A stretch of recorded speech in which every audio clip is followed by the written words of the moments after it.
That one was pretty bad. Lucifer has 6 seasons.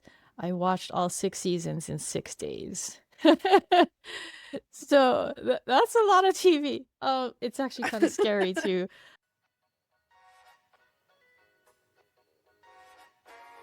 Welcome, welcome to Stan, the podcast where we dissect our enthusiastic and at times obsessive relationships with cultural phenomena.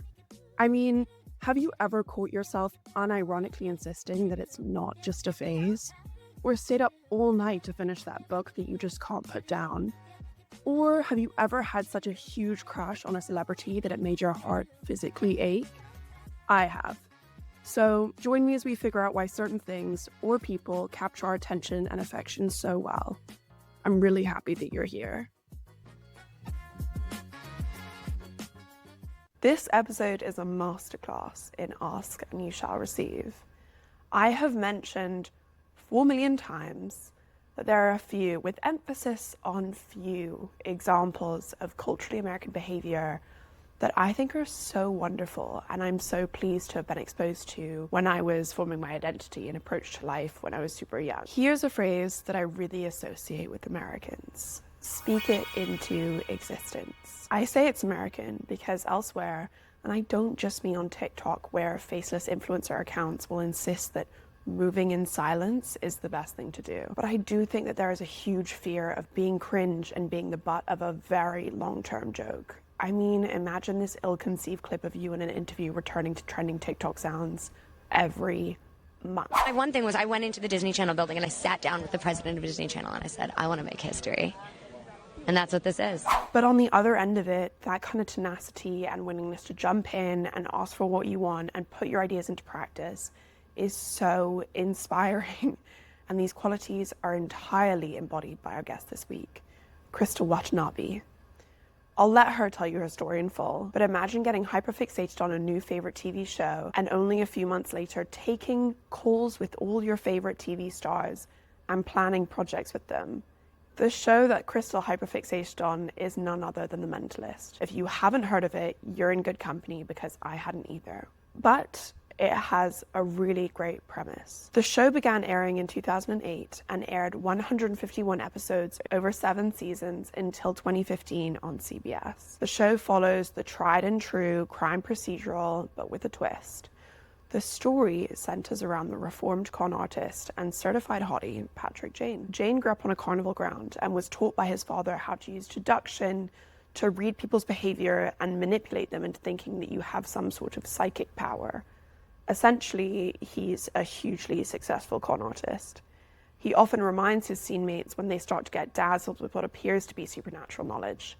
There is no such thing as psychics. Sadly, his wife and daughter are murdered by the violent serial killer Red John, and this motivates Jane to hunt down the culprit, and so he joins the police force. Because he's so attuned to the ways in which people's minds work, he becomes a consultant for violent crimes, lending his expertise into murder investigations. The overarching storyline of the series follows the characters as they try to catch Red John, who remains unidentified until the midpoint of season 6. As Crystal mentions in our discussion, the unmasking of the central villain remains extremely controversial amongst the engaged fan base. This is largely due to the fact that people have a weirdly reverent relationship with Red John, coming to think of him as something as a criminal genius.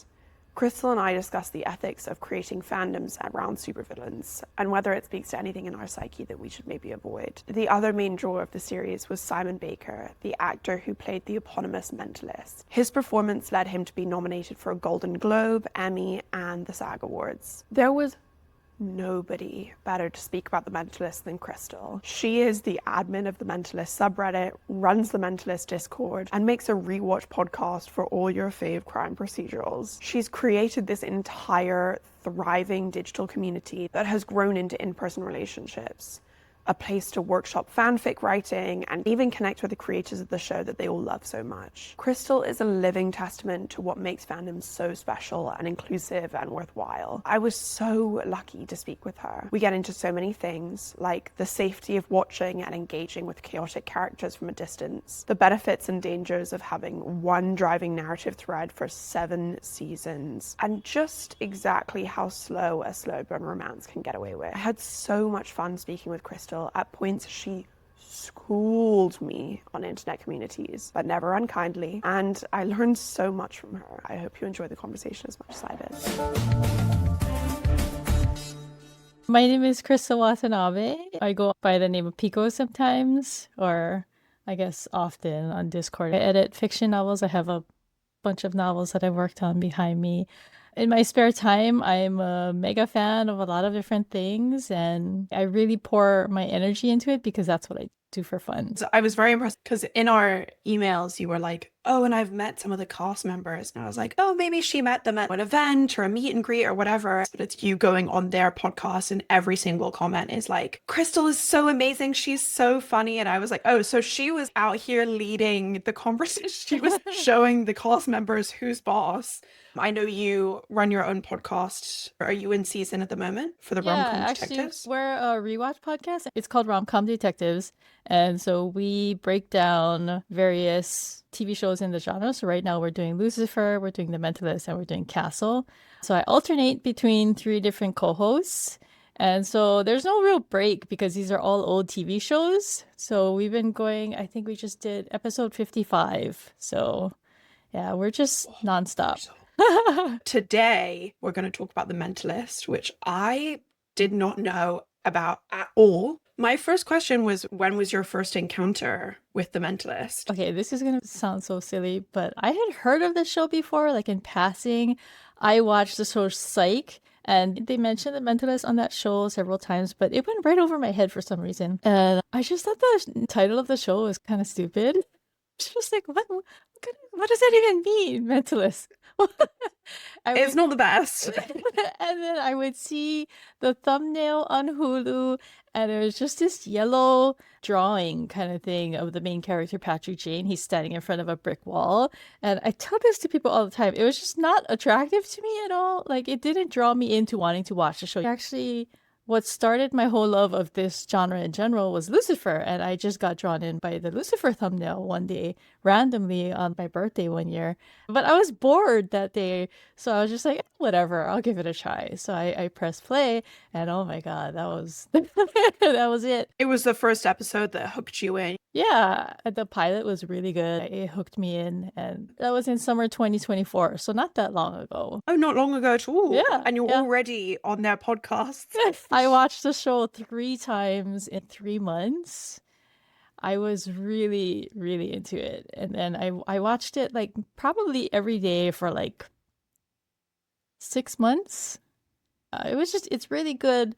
It's very rewatchable. So And would you pick up things like the second time around? Oh, yeah. Or Yeah, is yeah. it because of the comfort? I mean, it is a comfort show. A lot of people say that it's a comfort show, but the second and third Yeah. time, like I was like, oh, I didn't even notice that the first time. You have piqued my anxiety because I just spent all morning or all afternoon trying to do a YouTube thumbnail for one of my other episodes. Sorry. I'm being like, oh, it's bad, but like no one's really gonna notice. It's fine. The AI generated YouTube thumbnails now like really creep me out. Anything they give back to me, it spits out, is the most scary thing I've ever seen in my life. I'm like, why do I have 40,000 teeth? But that's neither here nor there. I have actually never used ChatGPT ever. Really? Yeah, never. Oh my God, you're my favorite person on earth. I love that. I've only recently boycotted it, and I can't believe it took me so long.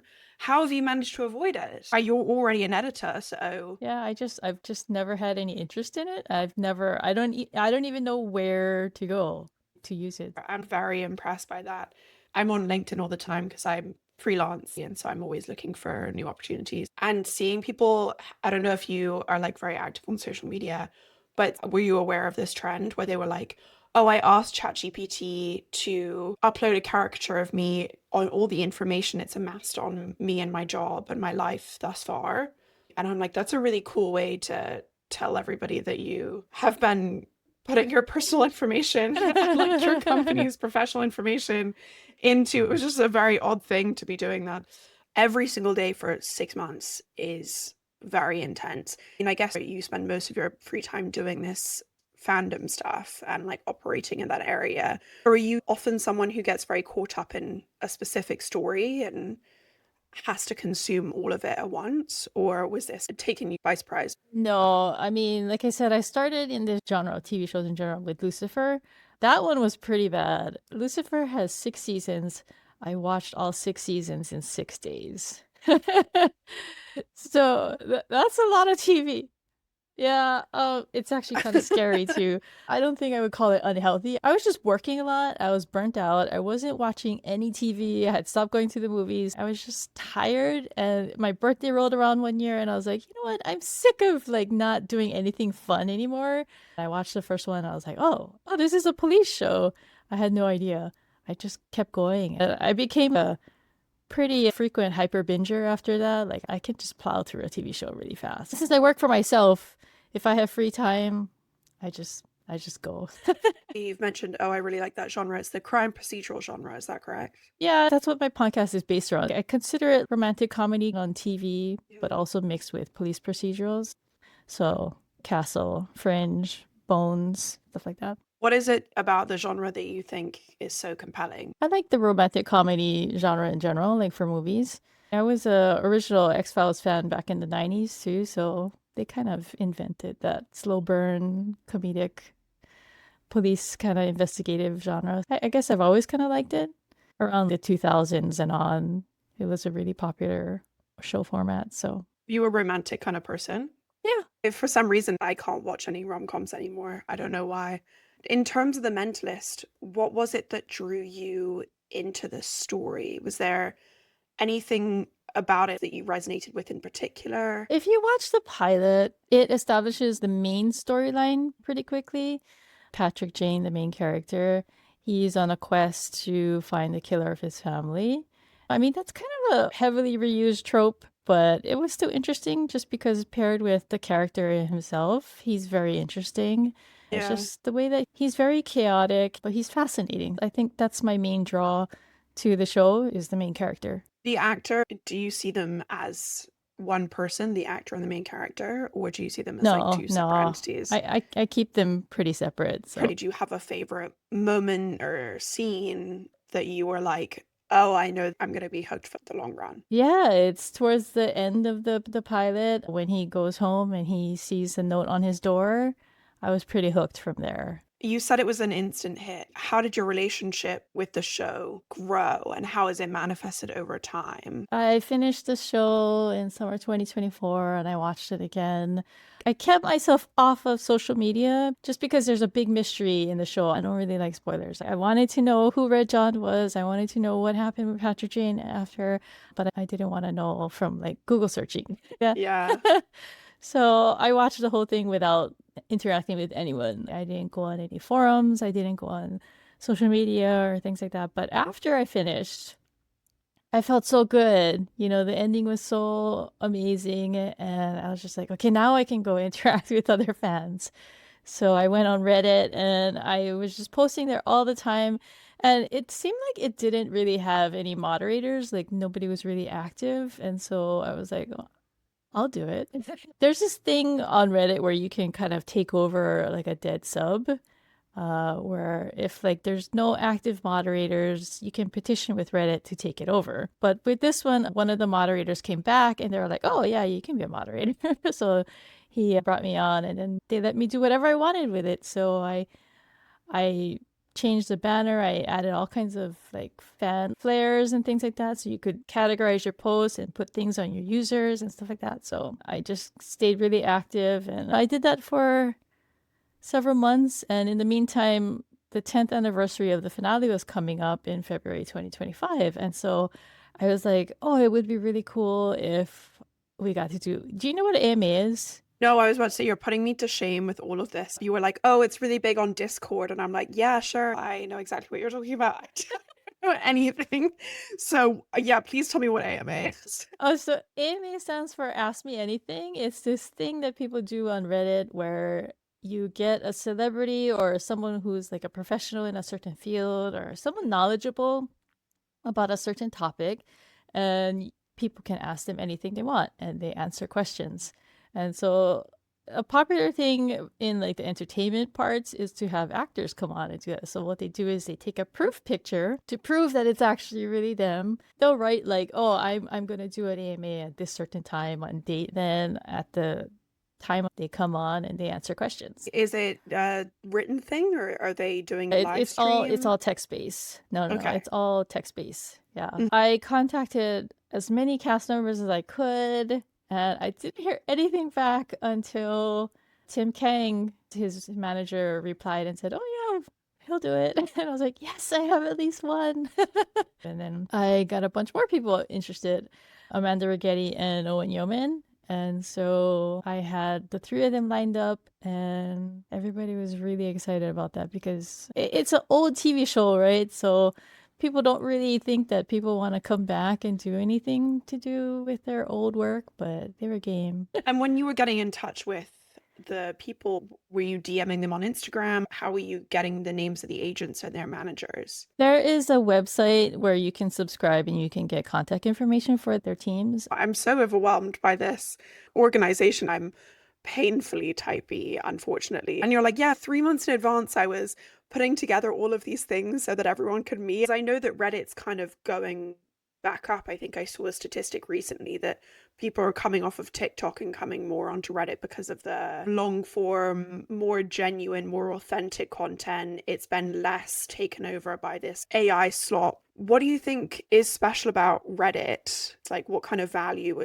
is in the communities that you're building? There's AI on Reddit too. You can't avoid it. The thing is, the way that Reddit is set up is that you can have subreddits, which are like smaller communities. Mm-hmm. So anybody can create one. So it's a really good way to interact with people from specific fandoms. Mm-hmm. It's kind of like old school forums, internet forums, where it's a very niche topic and you can stay on point. I mean, there's broader ones like our television, but you can also be very specific. So our corner of the Mentalist, we stay very on topic, but yeah, it's fun. I mean, I don't know. I just really like interacting with a lot of my fellow fans. Have you ever done anything in person, like a meetup? I mean, it's kind of hard because I live in Hawaii, so I'm in the middle of the Pacific. But I'm actually going to meet some Mentalist friends later this year. You mentioned in our initial emails that you had met some of the cast members through your work. So Yeah, obviously you started with this AMA, and then I had seen you on this podcast, which is wild. So do you mind talking me through like the escalation of that interaction and how that worked? Okay, wait. So I managed to get the three cast members, Owen Yeoman, Tim Kang, and Amanda Rigetti, to do that. None of them had used Reddit before, so I told their teams, I was like, "Oh, do you want me to do like a tutorial?" They're like, "Yeah, let's do that." So I did like a 20-minute Zoom with each of them, and I kind of like walked them through. I was so freaking nervous. Yes, you would be. I was about to say, oh my goodness. I was like dying beforehand. I was like, "Oh my God, am I really doing this?" Also, I love that you're But, like, oh, do you want me to do a tutorial? Like, twist my arm. I must get on Zoom with my favorite celebrities, my favorite TV show. Yeah, so I have to be like professional, but like dying inside because it's just anxiety. Oh my God, it's hard. But yeah, I did the three Zooms with them. They're all really nice. I just walked them through the basics, and that was the first time I met the three of them. So, and then we did the AMAs, and it went smoothly. Just a couple of little hiccups, but nothing major, and it was fun times. Around that same time, I launched Rom Com Detectives, and I asked Owen if he wanted to be a guest because he was actually going to be in the final season of Bosch, which is a show that I really like watching. So I wanted to interview him to go along with that. I wanted to invite all three of them, but I asked him first because he had that coming up. So he came on our podcast, and that was really fun. So that was the second time I got to meet Owen. And then around the fall, Owen and Tim announced that they were going to start the TV Police, and I was like, "Oh my God, do we still do our own podcast? Because who's gonna listen to us if they're like cast members doing a podcast, right?" And my co-host, she was like, "No, let's just do it. We have our own spin. We're fans. We have our own things to say." So I was like, "Yeah, okay." So we kept going. Then in October, Tim reached out to me and said, "Oh, we should meet because we never got to meet in person, even though we live in the same city." And I was like, "Oh, okay." So Stop. we went to so we went to go meet, and that was really fun. And after that, he asked if I wanted to be on the TV Police, and so that's how I went on their podcast. When you met him in person, had some of the shine worn off? Like, were you a little less starstruck, or were you like, I have to be professional still, but I'm dying inside? I mean, I was really nervous beforehand, but he seems like a normal guy, so yeah, it was fun. That's so much fun. One of the things that I've been preaching to my friends a lot recently, I think, is just you're never going to get the things that you haven't asked for. And this is just such an amazing example of that. So I emailed all of my favorite TV shows, and now we're friends. And I'm like, yeah, I never know what's going to happen. Like, the worst thing that they can say is no. There's so much to gain and so little to lose. So that's such a great story. You still keep in touch now? Yeah, I'm actually working on collaborating with them on something else. I can't give any details yet, but yeah. Oh my God, that's so exciting. I was about to say, we're getting all the insider exclusive information, the inside scoop. Again, like that's another perfect ending to that story. So looking back, when you started watching The Mentalist, did you ever feel like it got unhealthy? Were you ever taking yourself aside and being like, all right, we've watched 900 episodes today, maybe 901 is too much? Or did you feel like you were able to self-regulate? No, I think I'm pretty good about that. I mean, I'm sure my family was just like, "Oh, mommy's watching The Mentalist again." But I mean, it was just my downtime, you know. I work really hard during the day and I had to do a lot of stuff for family. I like to knit too, so I multitask. I'm not completely unproductive. I do watch a lot of TV, but I actually do a lot of TV while doing other things. So it's not completely just couch potatoing. I fold laundry, I do dishes, I cook, I do other things while I'm watching TV. Yeah, it keeps you company. My roommates used to make fun of me in college, and now I think it's become kind of the norm, for better, for worse. I used to live in a house of 6 women, I think. And I used to every single night when I was brushing my teeth, bring my Netflix into the bathroom so that I could like brush my teeth at the same time. My friends were like, your mind needs to be running at all times. Like, you're so addicted to content. Or like, I would always be cooking, listening to the news or some sort of podcast. And now I feel like it's a much more normalized thing. But when Yeah. was this? Like 10 years ago? I would get so much flack for it amongst my own friends. Oh, there's so much out there to consume though. You only have so many hours in the day, right? You might as well just stack it up and do things at the same time. Why not? You ladies and gentlemen and children of all ages. On the Live Through That podcast, influential artists from the 80s, 90s, and beyond open up about the pivotal experiences that help define their lives and their art. Raw, reflective, unforgettable, often pretty funny to boot.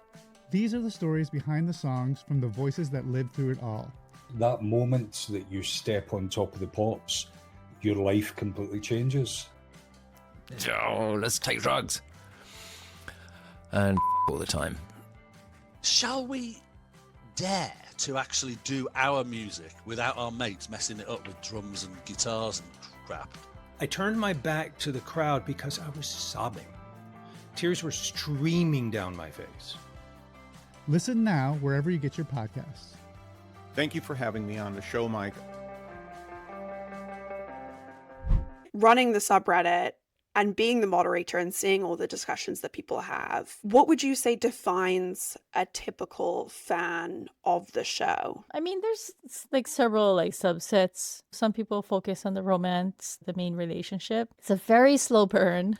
How long does it take for them to get together? 6 whole seasons. Oh wow. Okay, they weren't messing around. They were like, we're gonna draw this out. Yeah. This is the long game. And I kind of like that though, because like the way that the Mentalist is set up is Patrick Jane is very traumatized, he's damaged, and he can't move on. And so I felt like that was a really good way to keep the slow burn realistic without feeling contrived. Like, you know how some shows where they just they keep the will they won't they going a little too long. Yes. You know, after a while, you're just like, get on with it already. Yes. Just go I on. just kiss. Just do it. Exactly.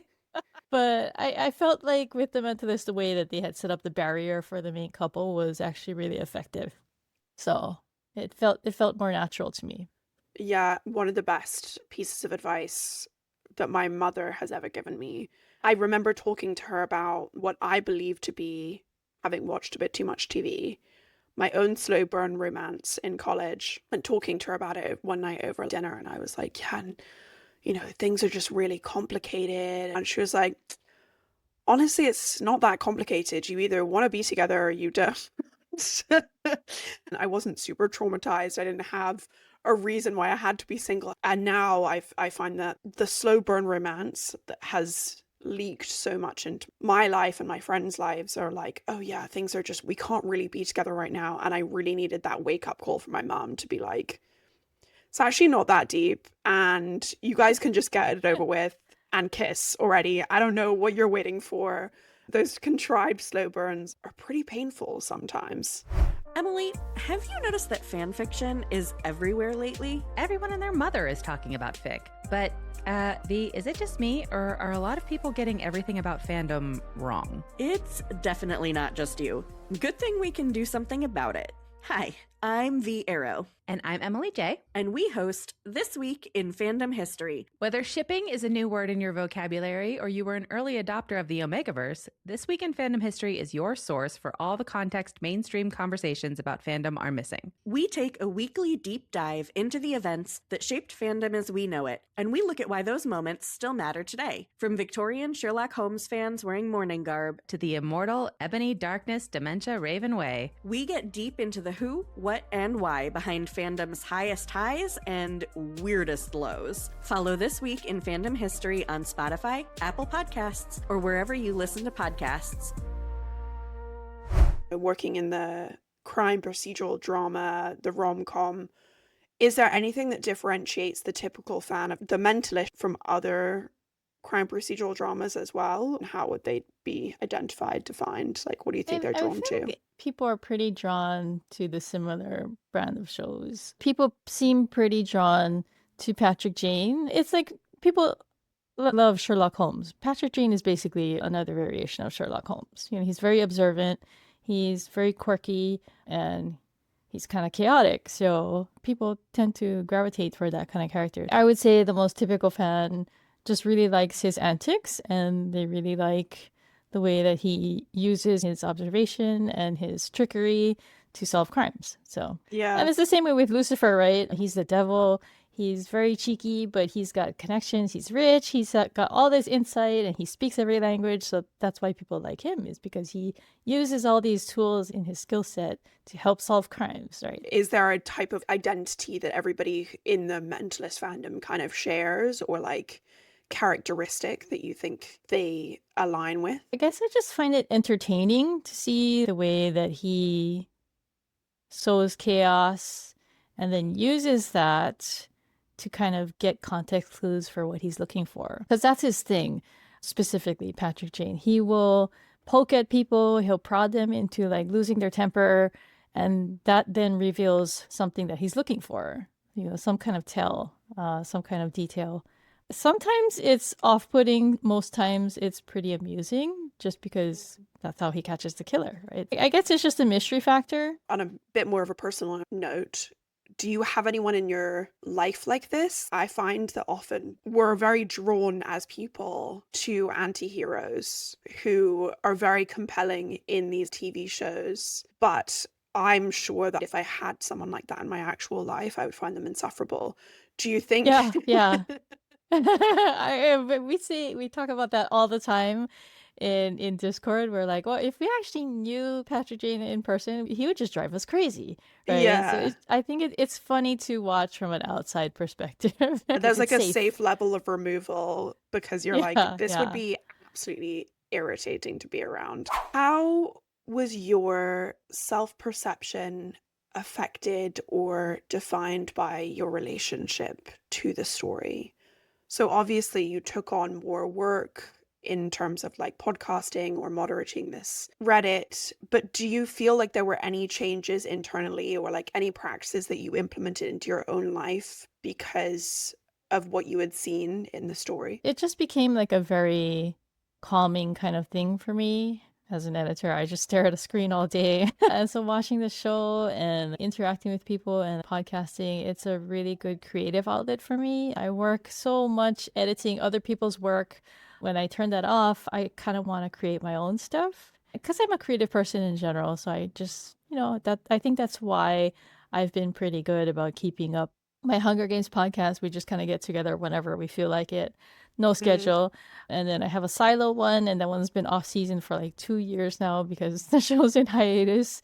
But with rom-com, well of stuff that we can draw from. So podcasting has become like a really nice creative outlet for me. I find it really fun. The Mentalist has been my favorite out of all the shows, I think, that I've watched. And so this is the only one that's really pushed me to want to create a lot of content. I guess the community is just very embracing and very supportive.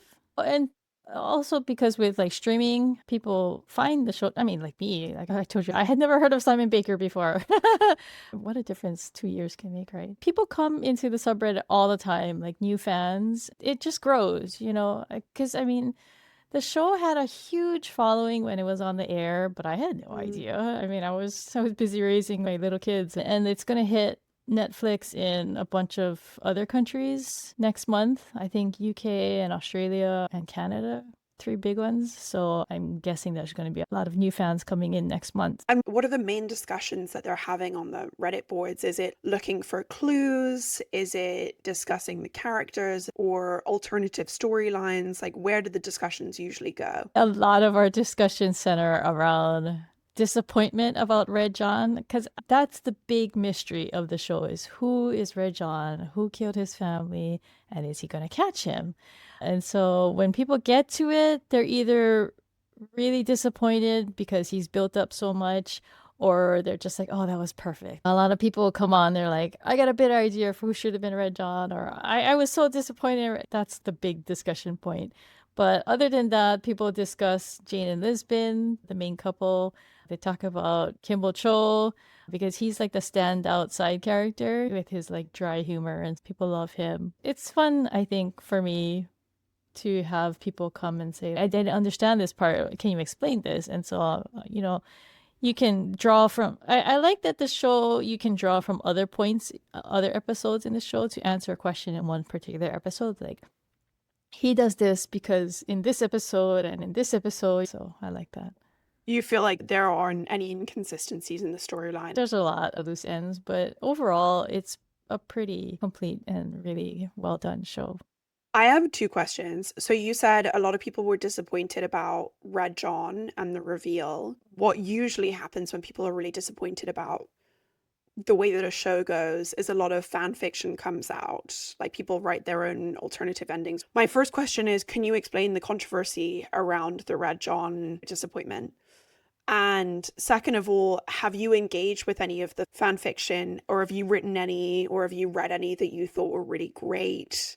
There's a really healthy and active fan fiction community for the Mentalist, and I know this because I created the Discord, and so a lot of the fanfic writers joined, and so they use that to share their work and workshop scenes. But I really like seeing how supportive they are of each other. They read each other's work. It's really cool. For me, though, because I work in fiction, because I work in editing, I can't read for fun anymore.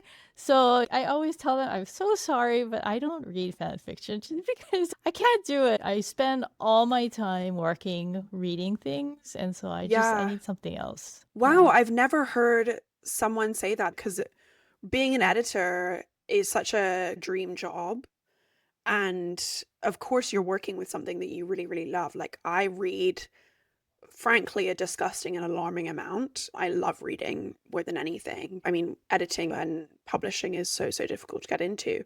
But I've never heard someone say it actually ruined my recreational ability to engage with. Yeah, that's insane. I think I only read one book last year recreationally, and that was Sunrise on the Reaping, because I can't not read Hunger Games. I'm a major Hunger Games fan. So that one was an exception, and I guess I'd make an exception if George R.R. Martin finishes Winds of Winter. I have a lot of books on my shelf that I've wanted to read. I just can't do it. I've tried. Somehow it just broke it in my brain. I've edited probably over 400 books in my Oh career my so goodness. far. I spend a lot of time just reading. Yeah. It's really hard to turn my editor brain. I imagine. What was the reaction to The Sunrise on the Reaping? Did it live up to the hype? Oh my God. I have never cried reading a book that much in a really long time. Oh, It really? was. Have you read it? I Have you haven't. read The Hunger Games? Who is it centered around? Haymitch. So it's a prequel. Oh, okay. I know I have to read that. I have to read Yeah, that. it was really good and it was so gut-wrenching. It's definitely the book I cried the most with in the series. Like it was Oh, just wow. like tears like pouring. It was just so gutting. Okay, what a rave review from an editor herself as well. I'm like, we have to read it.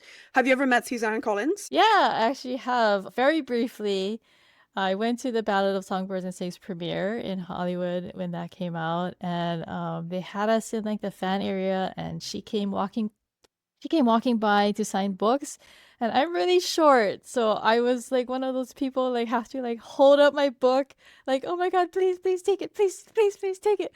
And one of her bodyguards took my book, gave it to her, she signed it, and he handed it back to me. I was like, yes. Okay, so I haven't gotten to meet her, but I've been like right where she is. No, that counts. Not the same thing. I'm counting that. You got it. You've met her. It's fine. You're basically best friends. It's all good.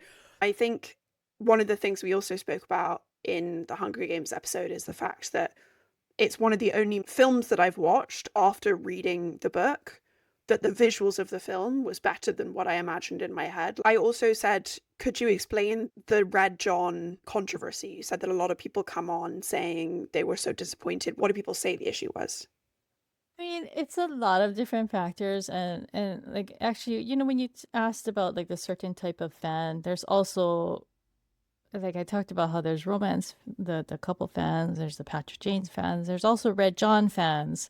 I call them Red John fanboys. They're the people who kind of lose sight of the fact that it's called The Mentalist and it's not called Red John. They they watch the show and they get so caught up in this mystery because he's basically Patrick James Moriarty. He's his arch villain, right? His arch nemesis. So people get really caught up in how amazing he is as a killer, and I don't know, some people just get drawn to the bad people instead of the protagonist. Or this fandom, some people just get so caught up that they lose sight of the fact that we're watching Patrick Jane's journey as he tries to catch Red John. He's this huge presence, and we never see him until the very end.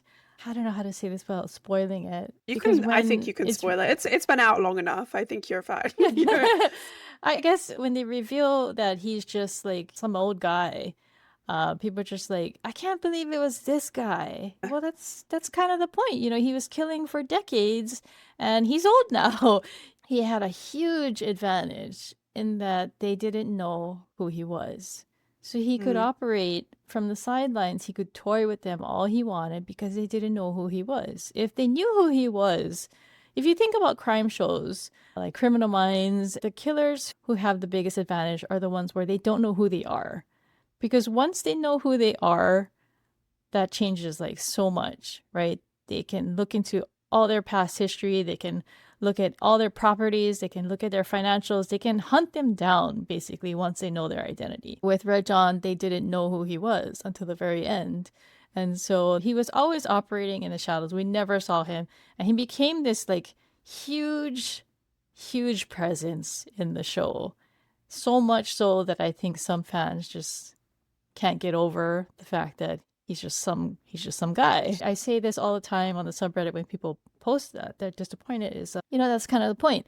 This whole like facade of he's this mastermind, he's this killer, it's a smokescreen. He's a coward, basically. You know, he kills helpless women in their homes. He torments them, he tortures them, and it's like a coward does that, right? You know, he goes for the helpless victim, like people who kill small animals. They get off on power and things like that, but in the end, I feel like they're cowardly. So the fact that he ended up being who he was, to me, was very fitting. Because Patrick Jane gives like this profile, and he basically breaks him down as just this small man. And so I thought that was fitting, that he ended up just being a man. You know, he's just like a pathetic man. So for me, it was a really fitting ending. I feel like watching the Red John storyline a second time can give someone like a better appreciation for what they did with his character. So I mean, there's no way I can ask this question without projecting my own thought process on that, but do you find it alarming or, I don't know, a bit odd that people are celebrating or worshipping the villain serial killer? Like, I understand that there's a place for an anti-hero. Is there anything that you find sinister about the people that operate in the fandom that valorize the villain of the story, or do you think it's just because the writing has made Red John appear that way? I think it can be both. There's people who are drawn to just the darker side of things, I think. Yeah. I think some people go into The Mentalist thinking that it's a different kind of show. They forget that, you know, it's a lighthearted comedy show that was on network TV. So there wasn't a whole lot they could do, like gore-wise or like murder-wise. Because there's like a line, I feel like, for these shows when they're on network TV. If you want to go like really dark, watch like Dexter or something on HBO where they don't have like real limits on what they can do. I don't know that it speaks toward any kind of bad part of them. It's just some people are drawn to the darker side of things. That's not a nefarious thing. I think it's natural for people to be intrigued with maliciousness, but it is a bit interesting that people are like, I can't believe he's just some guy. And you're like, well, yeah. Demigod. It's funny though, is that in the show, they have people just like this who worship him. They have Red John followers in the show who idolize him. That's actually a major plot point of season 2. So yeah, I suppose as well that in real life, there are people who are, I don't want to name names because I don't like to platform people who I think are acting with nefarious intent, but there are a lot of people who are drawn to bad faith actors in real life because they find that very attractive. I find it makes my skin crawl a little bit. I think there's always people like that. I mean, there are Jack the Ripper fanatics, right? So exactly. Perfect example. Or like people who obsessively consume true crime. It triggers an intense emotion inside yourself that you want to interact with. The Mentalist, did it shape your approach towards or expectations of the world in any way? Did it trigger intrigues that you weren't necessarily sure existed before? Patrick Jane's favorite saying on the show is there's no such thing as psychics, because he's a reformed con artist, but he still uses cons and things like that. But he uses it to catch killers. So, I mean, I do like making observations about the show just because there's so much to pick apart. Do you feel like you've become more observant having watched Patrick Jane pick apart other people's behaviors? You feel like you've learned anything? I think that's fair to say. Maybe I pay a little bit more attention just because of watching him do things. So yeah, I'm hideous at lying in any form. I can't do it. I couldn't look you in the eye. And then on top of that, someone could lie to me. I'm the most gullible person. I don't think watching the show has improved my lie detection. I don't know what could possibly improve my lie detection, but the baseline for me is pretty low. I know that you watch a lot of crime procedurals. Has it made you more distrustful about the world that we live in? I think the comedic aspect of these shows is enough where it helps keep it to like the comfort level where I can just watch it and it doesn't affect me at all. But if you talk about a show like Criminal Minds, that one really affected me. Yeah, after a while watching Criminal Minds, because it's so scary. It's so much more serious. There was a time where I was just like, oh my God, I had to sit like face like with my back against the wall because I didn't want to have like this open space behind me. I was just like, oh my God, someone could be behind me. It was very irrational, but I was just so freaked out, you know, about all their serial killers. Oh, it was too much. It was so intense. I went traveling last year and my partner had been watching Law and Order SVU for way too long. And so every night I would call him like, oh, I went for a walk today. And he'd be like, and did you double lock the door? And did you make sure that no one was following you home? And I was like, I'm fine. But now that you bring up SVU, I do think that I am pretty cautious because of that show too. Because I've watched all 27 seasons. So oh, Jesus, wow. Do you feel like it's changed how you move around the world? I mean, it makes me very cautious. And I'm going to go to New York this summer. So I'm just like, I've watched a lot of a lot of bad things about New York. Oh my God, I wish I was more like that. I grew up in London and then I moved to New York. And then since then I've moved around a lot. The only time that I thought about safety was actually in Dubai, because Dubai is so safe. It's the only place as a woman I can walk around any time of day, any place, and know that I'm going to be fine. Like, to save a seat at a cafe, you will leave your laptop and your phone like by the seat so that people know that you're there. Like, you would never do that anywhere else. And that's the only time that I've been conscious about safety, because I was like, oh, this is way safer. It's actually like that in Japan too. I feel very, very safe when I go to Japan. We got stuck walking around Tokyo at like 1 in the morning and we just had no concern for our safety. But it's hard to describe. But just everyone is just so polite. If you lose your phone, if you forget your phone on a bench, if you go back, it's probably still there, kind of thing. Once, I think I got out of a taxi in Dubai and my wallet had been on my lap and I just dropped it on the middle of the street. Like I said, painfully type B, it's a disease. I went downstairs like 4 hours later, looked on the path, it wasn't there, but it was because someone had picked it up and given it into the front desk of my building. And I was like, that would never happen in London. Yeah. Like, never ever. Someone's more likely to take your wallet out of your pocket.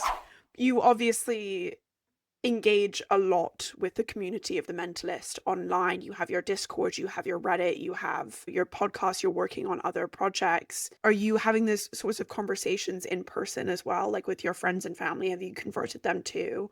Or is this just like your secret online life? I watched The Mentalist the first time by myself, and then I was watching it on the TV the second time. Like, I was around the second season, and my younger son was like, "Oh, what is this show?" And he was really drawn to Patrick Jane and Agent Cho. And so he watched to the end, and then I started my third rewatch, and he watched it again with me.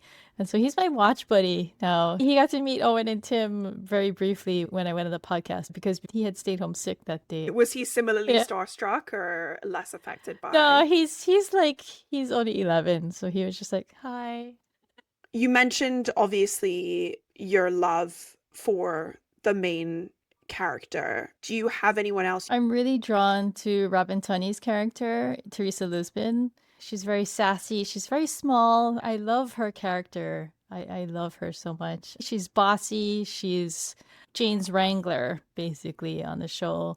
I like that aspect of these cop consultant dynamics, is that one of them has to keep the other under control. And it's usually the woman, like Chloe and Lucifer. Like we talked about earlier, it's not funny when you have to do it, but it's funny Yes. watching someone else do it. Yeah, I was about to say, So- I always feel this way when I'm like watching television. It is quite weird that they're quite like motherly, almost maternal, or like a disciplinarian, the women in the TV shows. Can you think of one where the woman is more chaotic? I can't think of one. No, I can't either, because there's Mulder and Scully. He's a very big boy kind of character, and she's very no nonsense. The women are always the disciplinarians and the organizers, and not even just in cop TV shows, in even the cartoons like Family Guy and The Simpsons and all of those things. It's always the woman as the disciplinarian, the one who keeps everybody in line. Why do you think The Mentalist is so successful? You said a lot of people are coming to the fandom now that it's being released on Netflix. It's had quite a long life in terms of its appeal. I think it has a lot to do with the main character, Patrick Jane. He's just very entertaining to watch, and Simon Baker's performance is really good. It has like the right blend of mystery and comedy, and people just like watching police shows, right? How do you feel about the place it has in culture today? Do you feel like it's still widely known and referenced? Do you feel like it occupies a certain niche? That's kind of hard for me to answer because I kind of live in a mentalist bubble. So That's fair. That's pretty self-aware of you, honestly. yeah. So like a lot of my life centers around the Discord. We chat every day. These people are a big part of my life now, to the point where it's gone beyond the show. We got together because of the show, but I'm friends with these people on a normal level now. How do you think that transition happens, though, from being united in a fandom to becoming friends, just like in and of yourselves? in a shared interest in certain scenes, certain episodes, and certain aspects of the character. You just talk about these characters and they show so much that eventually you just realize, I really get along with these people on a different level, on a more serious, like more broad level. I don't know, eventually you branch out and find out we also like this show together. We also like this show. And we also have these similar quirks in life and things like that. So it just draws you to similar people. Okay, final question. Who is your celebrity crush? You mean like within the Mentalist or in general? In general, past, present, I was about to say future. I don't think that works. Dead or alive, when you were a kid, where you are now, however you want to interpret it. They can be a person, an actor, they can also be a character, it can be anything. I guess there's like several people. I have a real soft spot for Owen and Tim just because they're so nice. Then also, I guess I have like a girl crush on Anna Torv from Fringe. I love her work, and I will watch her in anything. And then also, I guess David Duchovny from X-Files, just because Mulder was such a big presence pop culture wise. I listen to his podcast and everything, so I find him really interesting. Also, he's in a rock band. I learned that he goes on tour and everything. I was just like, what? A whole person with a whole life. Where can people find you if they want to hear more of your work? I guess Rom Com Detectives, that's my biggest creative outlet right now. If you watch Lucifer Castle or The Mentalist, you can go along with us. We alternate through each show each week.